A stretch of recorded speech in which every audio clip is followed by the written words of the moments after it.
Bapa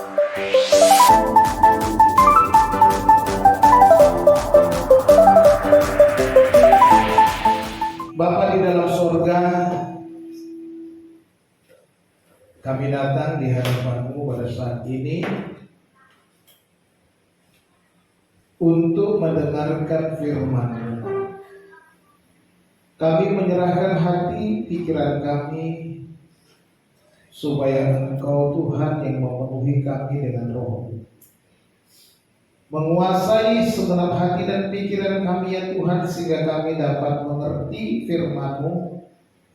Dan biarlah Engkau juga menolong kami untuk melakukan firman-Mu ya Tuhan, supaya hidup kami boleh kuat dan berkemenangan di dalam segala situasi yang kami hadapi di dalam hidup kami hari lepas hari. Berbicaralah kepada kami ya Allah Bapa kami siap mendengar. Dalam nama Yesus kami berdoa. Amin. Silakan duduk. Shalom. Shalom. Puji Tuhan. Saudara-saudara dikasih Tuhan, hari ini saya beri judul khotbahnya bertahan dalam ancaman. Minggu yang lalu tegar di masa suka. Khotbah ini sengaja saya persiapkan supaya kita tetap kuat, tetap bisa menghadapi segala situasi yang akan kita hadapi dimanapun. Supaya sebagai seorang Kristen kita tidak cengeng, sebagai seorang Kristen kita tidak lemah, sebagai seorang Kristen kita tidak lari dari kenyataan atau mencari-cari jalan yang tidak sesuai dengan kehendak Tuhan. Dengan kebenaran firman Tuhan ini kita mau kuat apapun yang kita hadapi di masa depan. Amin. Nah, Bapak Ibu Saudara dikasih Tuhan, hari ini kita melihat bersama-sama bahwa kita hidup di dunia ini, ya, dunia di mana kita tinggal selalu ada ancaman, penuh dengan ancaman, ya. Itu sudah jelas sekali. Dunia di mana kita tinggal penuh dengan ancaman, ya. Apa saja yang bisa kita hadapi? Ancaman sakit penyakit. Tidak ada orang yang bisa bebas menghadapi sakit penyakit kalau dia datang. Tentunya ada yang kuat, ada yang bertahan, ada yang berbuat. Sakit penyakitnya beda-beda.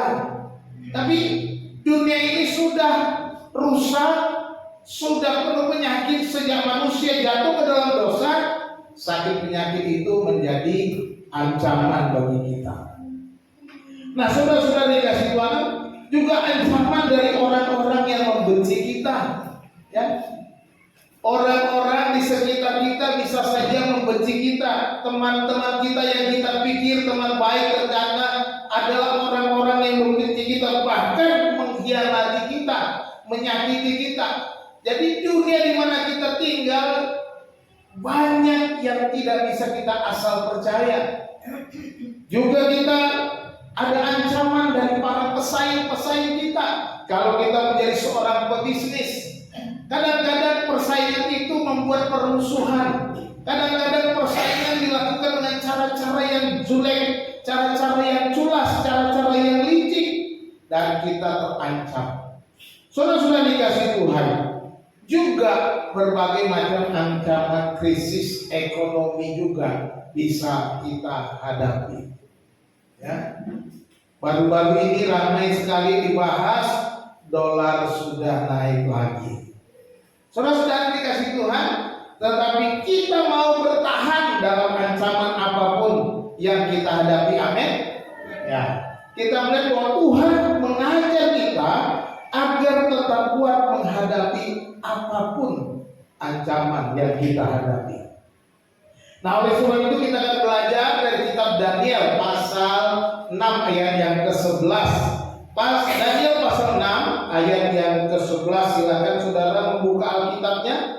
Daniel 6 ayat 11, demikian firman Tuhan. Demi didengar Daniel bahwa surat perintah itu telah dibuat, pergilah ia ke rumahnya dalam kamar atasnya, ada tingkap-tingkap yang terbuka ke arah Yerusalem berdoa serta memuji Allahnya seperti yang biasa dilakukannya. Amin. Demikian firman Tuhan. Apa yang didengar Daniel? Ya. Nah, saudara-saudara dikasih Tuhan, dalam kisah ini, kalau LAI memberi judulnya di Gua Singa, Daniel di Gua Singa ya. Kalau kita melihat kisah selanjutnya, Daniel dimasukkan dari Gua Singa. Tapi kisah awalnya adalah dari para orang-orang yang ada di sekitar Daniel, para penasihat raja yang iri kepada Daniel, para penasihat raja yang merasa Daniel lebih hebat daripada mereka. Ini terjadi persaingan, merasa bersaing. Ya. Akhirnya para penasihat raja meminta raja membuat suatu keputusan yang tidak dapat dibatalkan, yaitu bahwa setiap orang yang tidak menyembah kepada dewanya raja Darius pada saat itu, maka dia harus dimasukkan ke dalam gua singa. Akhirnya raja menyetujui apa yang diusulkan oleh para penasihat raja tanpa berpikir panjang, tanpa berpikir merasa itu adalah jebakan kepada penasihatnya yang lain, yaitu Daniel yang juga sangat dikasihi oleh Raja Darius. Nah, dikatakan itu ayat 6 ayat 1, demi didengar Daniel. Jadi ketika Daniel mendengar surat keputusan sudah ditandatangani oleh raja, selanjutnya Daniel pun masuk pulang ke rumahnya. Ya, kok ini sudah berita sendiri? Ya oke, nggak apa-apa. Ya. Jadi apakah yang membuat Daniel dapat tahan dalam ancaman? Kita lihat bahwa 3 kali sehari ia berlutut, berdoa serta memuji Allahnya seperti yang biasa dilakukannya. Nah, dari ayat ini kita bisa mengerti mengapa Daniel bisa bertahan dalam ancaman. Jadi kalau kita menjadi pribadi-pribadi seperti Daniel yang melakukan ini, ada keseharian berlutut, berdoa, memuji Allah, dan itu dilakukan biasa, dilakukan setiap hari, maka kita akan bisa bertahan. Amin. Ya. Saudara-saudara dikasih Tuhan. Nah, kita lihat ada 3 hal yang kita pelajari dari ayat ini. Yang pertama, bahwa ada kebiasaan yang benar. Ya. Kebiasaan Daniel adalah berdoa dan memuji Allah. Mempunyai kebiasaan, milikilah kebiasaan yang benar, milikilah kebiasaan di hadapan Tuhan, milikilah kebiasaan untuk selalu berdoa di hadapan Tuhan. Ya. Kita lihat di sini Daniel pulang ke rumah, dia pulang ke rumah bukan karena takut atau untuk bersembunyi. Kita lihat, dia pulang ke rumah demi didengar Daniel. Dia pulang ke rumahnya. Tapi dia bukan untuk bersembunyi, tetapi untuk apa? Berdoa. Dia pulang lakukan kebiasaannya, yaitu berdoa dan memuji Allah. Ini yang dilakukan. Jadi ketika kita menghadapi ancaman apapun yang kita dengar, kita mungkin dengar berita-berita segala macam, kita mendengar berita krisis, kita harus ingat, jangan lupa berlutut di hadapan Tuhan. Miliki kebiasaan itu. Bukan lari. Daniel tidak lari dari masalah, Daniel tidak takut dan menghadapi masalah, tetapi dia lari kepada Tuhan. Dia lari menghadap Tuhan, dan dia di sana kata berdoa dan memuji Allah. Walaupun tidak disebutkan doanya, tidak disebutkan isi doanya di dalam ayat-ayat ini, tetapi kata memuji Allah menunjukkan bahwa Daniel tidak pernah merasakan bahwa itu ancaman yang membuat dia takut, tapi dia memuji Tuhan. Jadi kalau ada ancaman, ada masalah dalam hidupmu, muji Tuhan. Kalau ada persoalan, puji Tuhan. Ini harus menjadi kebiasaan. Jangan malah mengeluh. Tuhan, mengapa Engkau memberikan penderitaan seberat ini?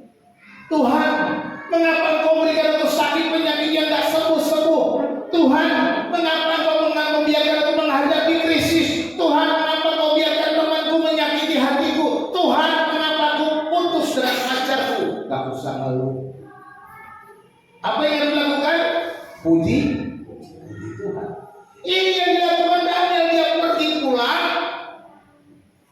dia melakukan kebiasaannya. Kebiasaannya itu berdoa dan memuji Allahnya. Saudara-saudara dikasihi Tuhan, ini tablet saya ini lagi error, ya pakai HP kecil banget tulisannya. Ya. Jadi kalau kita lihat dia pulang untuk melakukan kebiasaan berdoa memuji Allah. Jadi sebagai seorang percaya kita harus memiliki kebiasaan. Dalam bahasa asing itu habit, ya. Habit sebagai seorang percaya. Apa sih habitnya kita? Kebiasaannya kita? Apakah kita punya habit seperti Daniel? Milikilah habit seperti Daniel yang selalu datang di hadapan Tuhan berdoa dan memuji Allah. Ya. Tidak lupa berdoa dan memuji Allah. Ini adalah habit yang benar. Ya. Janganlah kita mengubah kebiasaan-kebiasaan kita karena kesulitan atau tekanan yang kita hadapi. Jangan. Ada kesulitan, ada ancaman kita mengubah kebiasaan kita. Sudahlah, gak ada gunanya saya punya kebiasaan berdoa. Nggak ada gunanya lagi saya datang kepada Tuhan. Nggak ada gunanya lagi saya berdoa. Saya susah terus, saya menghadapi kesulitan terus, orang-orang datang mengganggu terus. Kesulitan datang bertubi-tubi, kita mungkin begitu. Jangan pernah berhenti berdoa. Saudara-saudara, coba perhatikan Daniel. Ya, di sini saya buat catatan. Daniel ini hidup nih. Pertama-tama dia datang di dalam Daniel pasal 1 ayat 8. Dia ada di istana Babel pada masa pemerintahan Raja Nebukadnezar. Raja Nebukadnezar itu memerintah 630 sampai 562 sebelum Masehi. Dan pada saat ini kita membaca ayat pasal 4 Daniel pasal 6, dia ada di masa pemerintahan Raja Darius. Raja Darius itu memerintah 522 sampai 486 sebelum Masehi. Kalau dari 562 sampai 522 saja sudah 60 tahun. 40 tahun ya, 40-an tahun.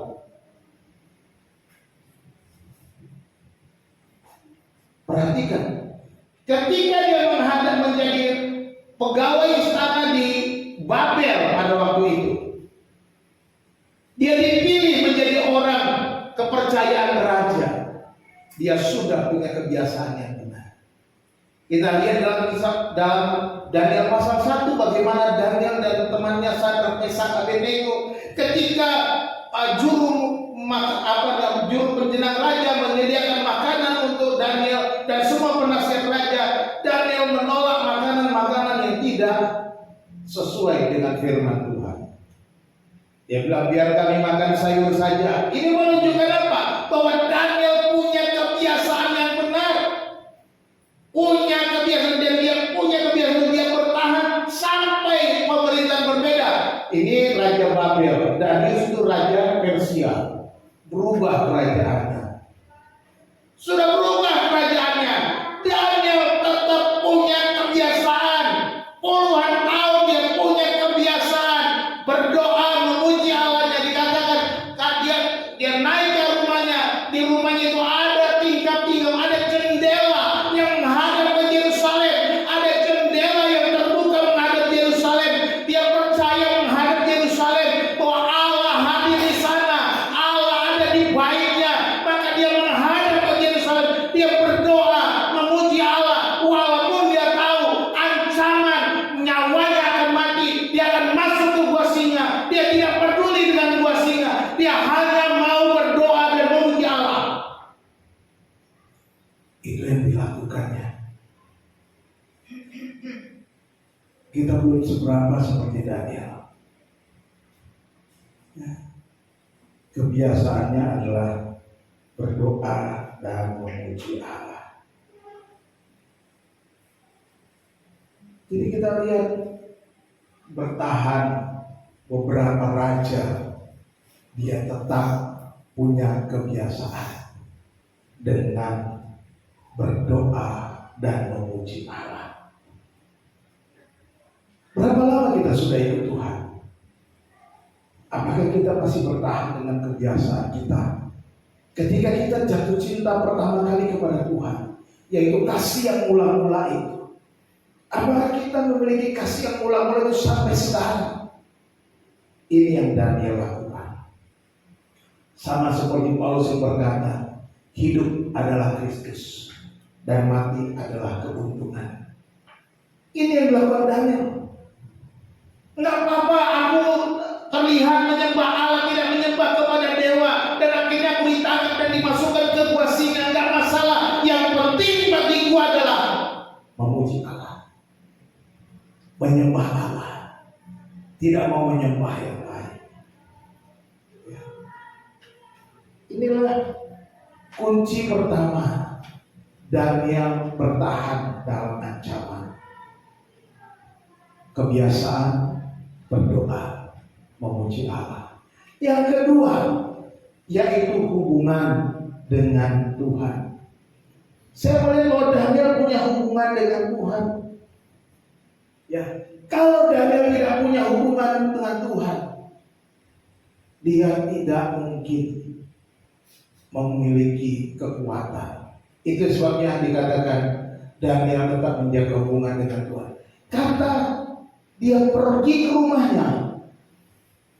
Di rumahnya ada tiga langit, dan dia berlutut berdoa menunjukkan apa? Hubungannya dengan Tuhan. Jadi kata ini mengandung arti bukan hanya kebiasaan, tapi juga hubungannya. 3 kali sehari dia berlutut. 3 kali sehari dia berlutut berdoa serta memuji Allah seperti yang biasa dilakukan. Ini menunjukkan apa? Hubungan juga. Ada koneksi yang benar dengan Tuhan. Kita tahu dulu ada Nokia, HP Nokia. HP dulu ngetop banget. Ya. Dia punya istilah apa? Connecting people, gambar tangan tuh connecting people. Tapi Nokia sekarang sudah lenyap dari peredaran. Kalah dengan HP Cina. Dan kalah. Ya, Nokia dulu hebat bener, kalau punya Nokia rasanya bangga banget punya Nokia.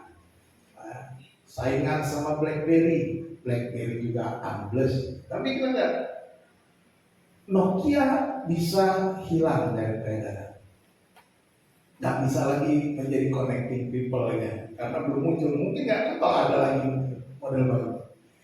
Tetapi kita ingat baik-baik, doa itu adalah connecting kita dengan Tuhan. Amin.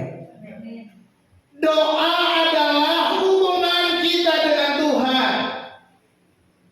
Jadi kalau kita senantiasa punya hubungan bersambung terus dengan Tuhan, maka kita akan dapat kuat bertahan dalam segala ancaman. Ingat baik-baik, doa saudara tidak perlu pulsa, nggak perlu takut kehabisan kuota. Doa saudara tidak perlu saudara pergi ke counter atau minta tolong orang, tolong isikan pulsa. Kau cukup datang, masuk kamarmu, berdoa kepada Tuhan. Begitu sederhananya. Tidak dibutuhkan kuota yang besar.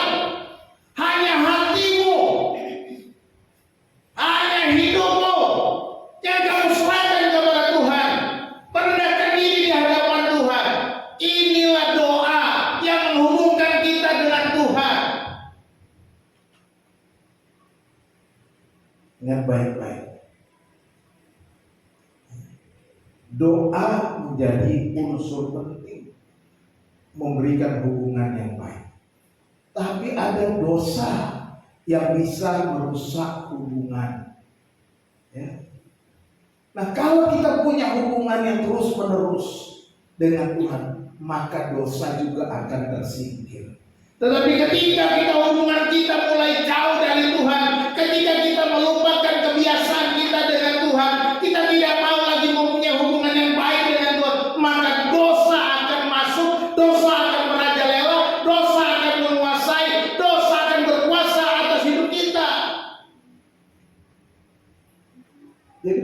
sekali. Doa itu adalah hubungan dengan Tuhan. Ancaman kematian yang akan dihadapinya tidak mengubah hubungannya. Dia tahu kalau dia berdoa, dia digerebek, dia ditangkap, dia dimasukkan ke gua singa, dan dia kemungkinan besar pasti dimakan oleh singa. Daniel tidak pernah berpikir singa itu akan makan dia atau tidak, tapi kita melihat dalam kisahnya Tuhan dapat menutup mulut singa. Tuhan dapat menghapus selera makan si singa sehingga Daniel tidak menjadi santapan. Jadi ancaman kematian jangan menjadi ketakutan untuk hubungan kita hilang dengan Tuhan. Ancaman apapun yang kita hadapi jangan sampai hubungan kita putus dengan Tuhan. Kalau kita semakin punya hubungan, maka kita semakin kuat menghadapi semua persoalan hidup. Jika kita benar-benar memiliki koneksi yang baik dengan Tuhan. Bagaimana? Mari kita periksa hubungan kita dengan Tuhan supaya kita kuat. Di mana kita ada? Di mana kita tinggal saat ini? Saya katakan dunia tempat kita tinggal penuh dengan ancaman. Ancaman itu datang. Apakah kita kuat dan bertahan? Kalau kita punya kebiasaan yang benar, punya hubungan yang benar dengan Tuhan, maka kita pasti kuat hadapi ancaman. Ya. Kekuatan kita itu terbatas, tetapi kekuatan Tuhan tidak terbatas, luar biasa. Kita penuh dengan kelemahan. Kemampuan kita tidak bisa mengatasi segala sesuatu karena kemampuan kita itu terbatas. Tetapi percayalah Allah kita tak terbatas. Dia mampu mengatasi segala persoalan-persoalan kita yang kita tidak dapat atasi, dan Dia sanggup melakukannya. Amin. Jangan takut, percayakan. Datang kepada Dia. Itu sebenarnya Daniel datang kepada Tuhan, menunjukkan hubungan yang baik dengan Tuhan. Dia berdoa dan memuji Allah, luar biasa. Ya, saya membacanya luar biasa. Berdoa dan memuji Allah. Dia tidak lapor kepada Tuhan, kalau saya bilang. Nah, walaupun saya yakin gak lapor Tuhan, mengapa saya sudah rajin begini, saya ikut Tuhan, sudah setia sama Tuhan, kok mau dibunuh orang? Ya, iblis tidak pernah senang dengan anak-anak Tuhan. Saya mau kasih tahu, iblis tidak pernah senang dengan orang-orang percaya. Dia memakai orang-orang di sekitar kita untuk mengancam kita. Dia memakai orang-orang di sekitar kita untuk mengkhianati kita. Dia memakai segala sesuatu yang ada di sekitar kita untuk menekan hidup kita. Ini kerjaan iblis. Firman Tuhan berkata apa? Karena itu berjaga-jagalah, sebab lawan musuh berjalan seperti singa mau mencari orang yang dapat ditelannya. Dia selalu mencari, mau menelan siapa saja yang lengah, siapa saja yang hubungannya kurang baik dengan Tuhan. Sebab itu saudara dikasih Tuhan. Kalau kita punya hubungan baik dengan Tuhan, punya hubungan yang benar dengan Tuhan, kita akan dapat bertahan di dalam ancaman. Ya. Jadikan baik-baik, musuh kita selalu berusaha menjatuhkan kita. Semakin kita rajin kepada Tuhan, semakin kita giat dalam pekerjaan Tuhan, semakin kita rajin berdoa, maka musuh-musuh kita akan segera menyerang kita. Seperti Daniel. Daniel, dia hidup takut akan Tuhan, dan musuh-musuhnya berusaha terus menggagalkan hidupnya. Ini yang harus kita sadari. Nah, kalau kita menyadari ini, maka kita harus punya hubungan dengan Tuhan. Supaya apa? Supaya kita kuat.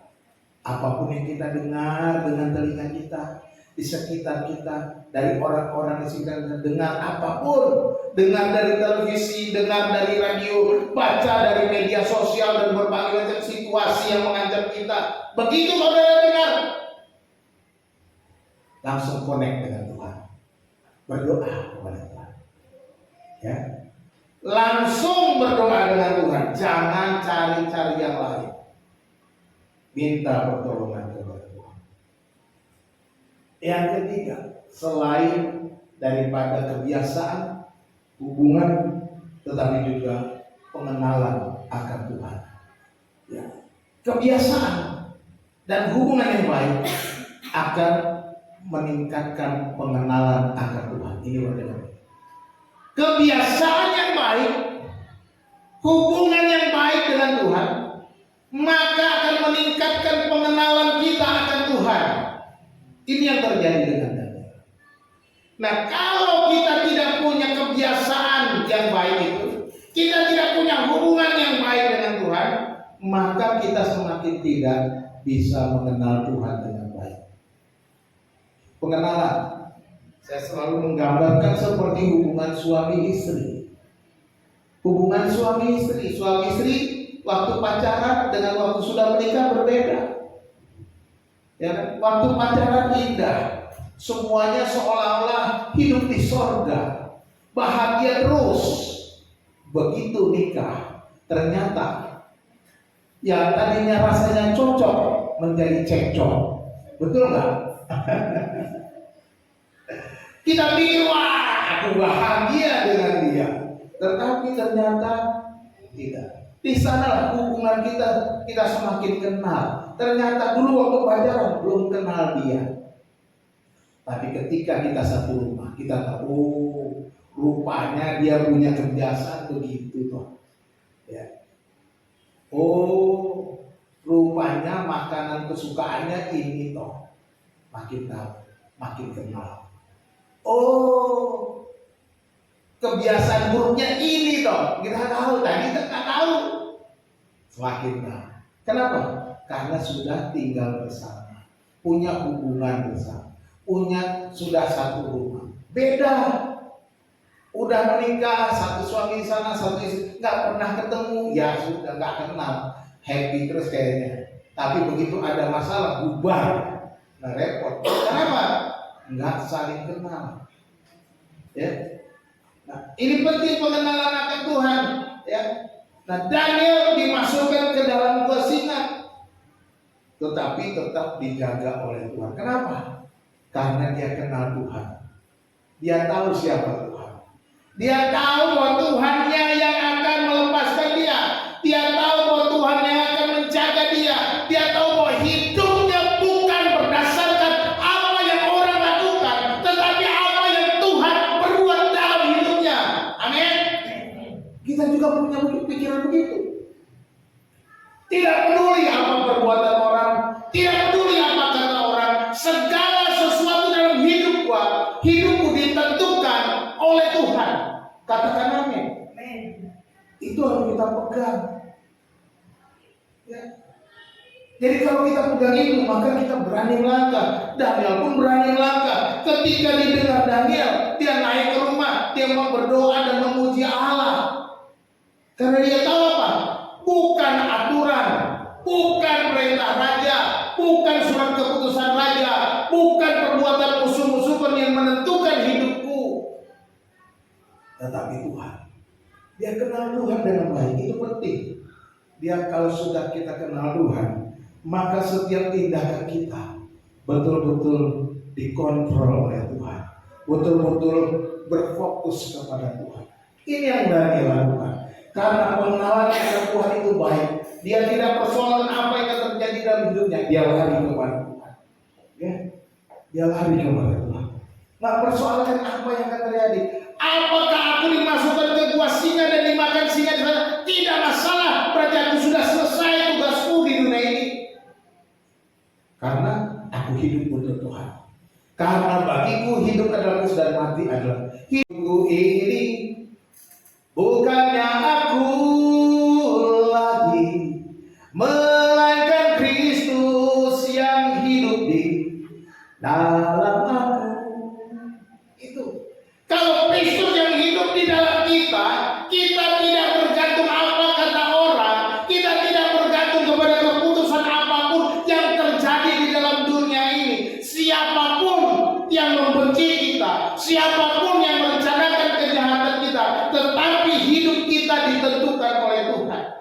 Inilah pengenalan yang benar akan Tuhan.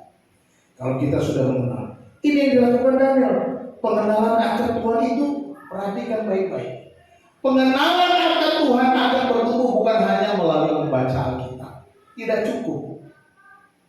Tidak cukup hanya membaca Alkitab. Loh, bahkan kita perlu di Alkitab, ya betul. Kalau saudara mau mengenal Tuhan, baca Alkitab, tapi tidak cukup. Tapi dari mana? Ya. Pengenalan akan Tuhan akan bertumbuh dengan melakukan apa yang kita baca dari firman Tuhan. Mengalami firman Tuhan itu.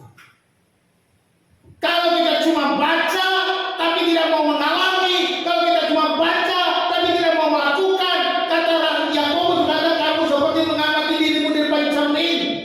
Tadi kita baca Yakobus 1 ayat 22 23. Satu orang baca Yakobus 1, silakan dicari Yakobus pasal 1 ayat 22 23. Yang sudah mendapatkan langsung membaca dengan keras.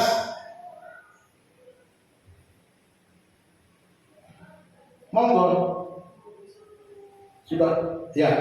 Tetapi hendaklah kamu menjadi pelaku firman dan bukan hanya pendengar saja. Sebab jika tidak demikian, kamu menipu diri sendiri. Ayat 23, sebab jika seorang hanya mendengar firman saja dan tidak melakukannya, ia adalah seumpama seorang yang sedang mengamati mukanya yang sebenarnya di depan cermin. Ya. Jadi kita harus menjadi pelaku firman, bukan hanya mendengar, bukannya baca, tapi tidak mau melakukan apa yang kita dengar hari ini. Miliki kebiasaan, lakukan itu. Doa dan hubungan dengan Tuhan, lakukan itu. Maka kita semakin mengenal Tuhan. Pengenalan kita semakin bertumbuh. Semakin tahu kenapa? Sudah ngalami. Kalau kita tidak pernah mengalami firman Tuhan terjadi dalam hidup kita, bagaimana kita semakin kenal Tuhan dengan baik? Kita harus mau mengalami firman Tuhan. Ini menjadi penting, ya. Jadi bukan hanya baca, tapi kita perlu melakukan firman Tuhan, mengalaminya. Kalau kita tahu bahwa Allah akan memberkati hidup kita dengan selalu bersandar kepada Dia, alami itu. Bersandarlah kepada Tuhan. Biarkan Tuhan bekerja seperti yang dilakukan Daniel. Dia tahu Allah itu Maha Kuasa, dia tahu Allah Tuhan adalah Allah yang hidup, dia tahu bahwa Allah Tuhan yang mengatur segala sesuatu, dia tahu segala yang dihadapinya akan terjadi sesuai kehendak Allah, bukan kehendak manusia. Tetap bersandar kepada Tuhan. Alami, semakin dialami, semakin bertumbuh. Ya, semakin dialami, pengenalan kita semakin bertumbuh. Tokoh-tokoh Alkitab juga begitu. Enggak ada pertumbuhan iman tanpa pengalaman dengan Tuhan. Pertumbuhan iman ini menunjukkan pengenalan kita akan Tuhan. Dan dengan demikian maka kita akan semakin tetap cinta Tuhan apapun yang terjadi. Kita semakin mengenal Tuhan kalau kita sudah mengalami setiap firman yang kita baca. Jadi bukan sekedar teori, Allah Maha Kuasa, buktikan Allah Maha Kuasa. Alami itu Allah Maha Kuasa. Ini saya mau. Firman Tuhan, orang yang menabur sedikit akan menabur sedikit, menabur banyak akan menuai banyak. Alami itu. Supaya oh benar firman Tuhan. Begitu caranya. Cuma baca terus, tidak mau alami, tidak mau praktek, tidak mau lakukan, maka semuanya itu sia-sia. Seperti kita mengamati wajah kita di depan cermin, kata Yakobus. Sesudah kita pergi kita lupa seperti apa. Ya. Ini yang harus kita perhatikan. Jadi orang yang mengenal Tuhan akan berani melangkah tanpa keraguan sedikit pun atas situasi yang mengancam ataupun yang menekan. Ya, kalau kita kenal Tuhan, nggak perlu takut. Nggak perlu takut, malah bahaya. Ya. Waktu saya kira ini satu kisah bagi saya. Waktu membeli ruko di Ciledug Mas ini, misionaris yang membantu saya mendukung pelayanan kami pada waktu itu bilang apa? Ferdinand, kamu tidak takut mati di situ? Nah, dia bilang, kamu tidak takut mati? Pertanyaannya begitu. Karena dia tahu daerah ini mungkin kurang familiar dengan Injil. Sulit untuk mendirikannya. Tapi saya bilang apa? Pak, kalau saya memang harus mati, kemanapun saya melangkah pasti mati. Mau pergi pelayanan di mana saja, kalau waktunya mati pasti mati. Kalau saya mati di Ciledug, ya mati di sana. Tidak masalah bagi saya. Saya berani melangkah karena apa? Saya kenal Tuhan. Bahwa hidup saya, mati saya bukan ditentukan oleh lingkungan, bukan ditentukan oleh situasi, tetapi ditentukan oleh Tuhan. Ini yang harus kita pegang, Pak. Jadi saya tetap percaya melangkah, berani melayani Tuhan, bukan karena sesuatu yang saya mimpikan bagi saya menguntungkan, tetapi saya mau melayani itu memuliakan Tuhan, itu saja. Dari semuanya terserah Tuhan, mau Tuhan buat apa dengan saya, nggak persoalan bagi saya. Karena saya kenal Tuhan yang saya puji, saya sembah. Dia adalah Tuhan yang senantiasa berbuat terbaik untuk saya. Hidup matiku untuk Tuhan. Nggak peduli kapan, nggak peduli, semuanya serahkan sama Tuhan. Saudara-saudara dikasih kesimpulan. Kita baca yang pertama, kita lihat bahwa ancaman tidak mengubah tabiat yang baik. Ya, jangan sampai ancaman mengubah. Jadi kita ingat bahwa ancaman jangan mengubah kebiasaan kita yang baik, kebiasaan kita yang selalu kita lakukan yang benar itu di hadapan Tuhan, lakukan terus. Jangan karena ancaman saudara berubah. Ya. Jangan mengubah kebiasaan baik hanya karena tekanan dan berbagai masalah. Milikilah kebiasaan baik, terutama berdoa dan memuji Tuhan. Miliki itu. Jangan ubah. Ya. Mulai dari sekarang, kalau belum punya kebiasaan itu, buat komitmen Tuhan. Mulai hari ini, saya akan melakukan. Saya mau begini, saya mau begitu. Buat komitmen. Yang kedua, ancaman akan memperkuat hubungan dengan Tuhan. Nah, Daniel justru menghadapi ancaman, hubungannya semakin kuat, bukan semakin menyerah. Jadi kalau ada ancaman, ada tekanan, ada persoalan, hubungan saudara semakin kuat, bukan lari dari Tuhan. Lakukan seperti Daniel. Naik berdoa, mencari Allah, memuji Allah. Jadikan masalah setiap hari untuk memperkuat hubungan dengan Tuhan. Koneksi yang stabil akan memberikan kekuatan dalam menghadapi apapun. Ya. Koneksi yang stabil yaitu hubungan yang murni, tanpa dosa, ya, jauh dosa. Ya. Kalau kita dengan handphone kita hubungannya nggak stabil, jaringan internet error, terganggu, maka putuslah semuanya, ya kan? Demikian juga dengan Tuhan, hubungan itu bisa stabil kalau dosanya sudah beres. Miliki hubungan yang stabil dengan Tuhan. Yang ketiga, ancaman akan menambah pengenalan akan Tuhan. Ya. Semakin kita terancam, semakin kita berdoa, semakin kita mengenal Tuhan. Berbagai macam ancaman kita alami, satu persatu kita, semakin kita mengenal bagaimana Tuhan berbuat baik kepada kita. Ya. Tuhan mengizinkan pengalaman sepahit dan seberat apapun untuk kita semakin mengenal Dia. Ingat baik-baik, seberat apapun, sepahit apapun yang kita alami, supaya kita semakin kenal.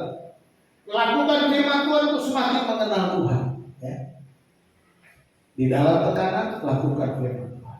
Dengan demikian maka kita akan kuat bertahan dalam ancaman. Penutup, ini John Piper bilang, the way of the cross is the way of suffering. Christians are called to die, not kill, in order to show the world how they are loved by us. Artinya, siapa bisa mengartikan? Jalan salib adalah jalan pengorbanan. Ada cara, ya. Orang-orang bisa dipanggil untuk mati, bukan membunuh. Untuk menunjukkan kepada dunia bagaimana mereka mengasihi Kristus. Jadi pengorbanan yang kita buat seperti yang Daniel alami, supaya menyatakan siapa Allah. Kita lihat dalam kisah ini. Akhirnya ketika Darius melihat Daniel dijaga oleh Tuhan, maka perintah Raja Darius adalah supaya semua orang menyembah Allahnya Daniel. Ini yang penting. Bagaimana kita menjadi saksi, menyatakan kasih Kristus kepada dunia. Jadi ancaman apapun, jadilah berkat. Ancaman apapun, jadilah saksi. Ancaman apapun, biarlah Kristus dikenal oleh orang-orang di sekitar kita. Amin. Kita berdoa. Bapak yang baik, terima kasih kami sudah mendengar firman. Terima kasih kami mulai belajar dari Daniel ya Tuhan, yang tetap bertahan dalam kehidupan imannya kepada, sekalipun dia melewati beberapa pemerintahan dari kerajaan Babel sampai kerajaan Persia. Semuanya kami melihat betapa Daniel tetap memiliki hubungan yang benar dengan Tuhan. Tuhan, mampukan kami supaya kami juga bisa seperti Daniel, dapat bertahan dalam ancaman. Terima kasih Bapa di surga, terima kasih Tuhan. Hamba-Mu selesai berbicara ya Tuhan. Biarlah Engkau terus berbicara ya Tuhan kepada kami, Roh yang kudus ya Tuhan, mengingatkan kami untuk kami mengalami firman Tuhan itu. Bukan hanya mendengar dan membaca firman Tuhan, tapi mengalami melakukan firman Tuhan. Terima kasih Bapa di surga, kami serahkan hidup kami dalam tangan-Mu. Di dalam nama Yesus kami bersyukur dan berdoa. Haleluya. Amin.